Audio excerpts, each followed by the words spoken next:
My name's Grant, and I'm going to be talking today about football. I love football.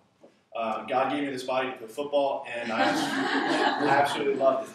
I played it in high school. I had the opportunity for a year to almost play at the University of Colorado. I love watching football, both Saturday college football and Sunday NFL. And I also loved all the things that I learned from football, all the different life lessons that you go through with your brothers and teammates. But the thing about football is it's designed, or my whole thing behind football is that I wanted to win football. I didn't want to be last place in the league. I didn't want to finish in the first round of playoffs. I wanted to win.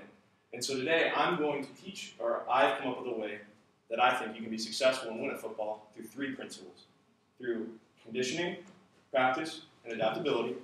I think that someone can become able to achieve victory within football. So the first way to gain victory in football is to condition.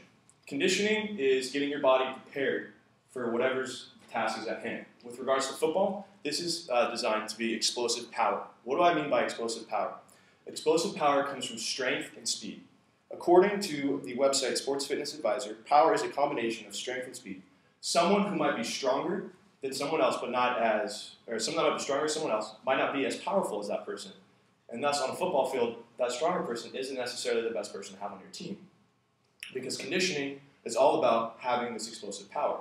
Explosive power is based on having fast twitch muscles. Fast twitch muscles are designed to give you bursts of speed and power.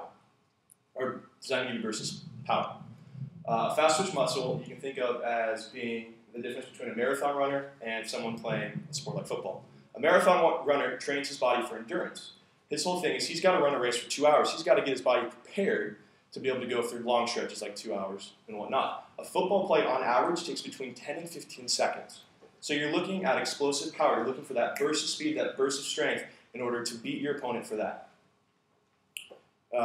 Such exercises that can help develop this explosive power, these fast twitch muscles, include power cleans, squats, lunges, 40-yard sprints, 10-yard sprints, shuttle drills, and leaping exercises.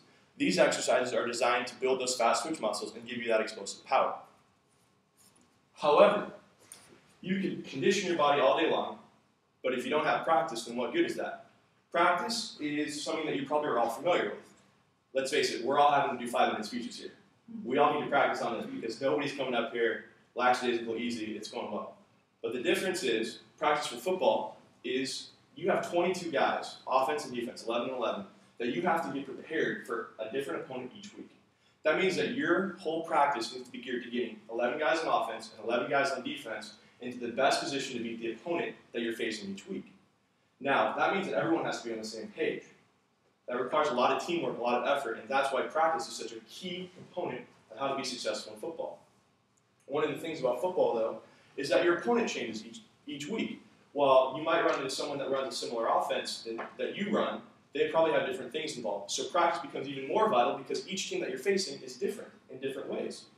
So the vital importance of practice is that you got to get everyone on the same page for each different opponent that you face each week. So practice is an extremely important key to having success in the football field. Lastly, adaptability. Adaptability is being able to change and conform to the circumstances at hand.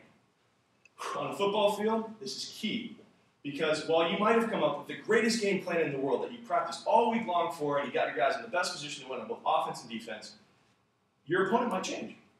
There's nothing to stop your opponent from going from a 4-3 defense, let's say, to a 3-4 defense, or getting your opponent's offense to go from a spread offense to a power running offense. Differences. So adaptability is being able to change and conform to what the opponent's giving you. According to Tom Flores in his book, Coaching Football from Youth Leagues to the Pro, the toughest part of coaching is making the necessary tactical adjustments during a game. Being able to adjust and adapt requires the team to think on its feet. It means the coaches have to look at what the opponent is giving them and figure out how to exploit what the opponent is giving them. Not only that, but it's also looking at having the ability to look at your own team and being able to change how your team is functioning so that you can limit what the opponent's trying to take advantage of on your team. In conclusion, if you want to be successful on the football field, three key aspects are conditioning, practice, and adaptability. If you condition your players to have explosive power, if you get your players prepared on the football field through practice for each team each week, and if you are able to adapt within the game, and adjust to what your opponent is giving you, then you're going to have success on the football field, which most likely means you're going to be winning football games.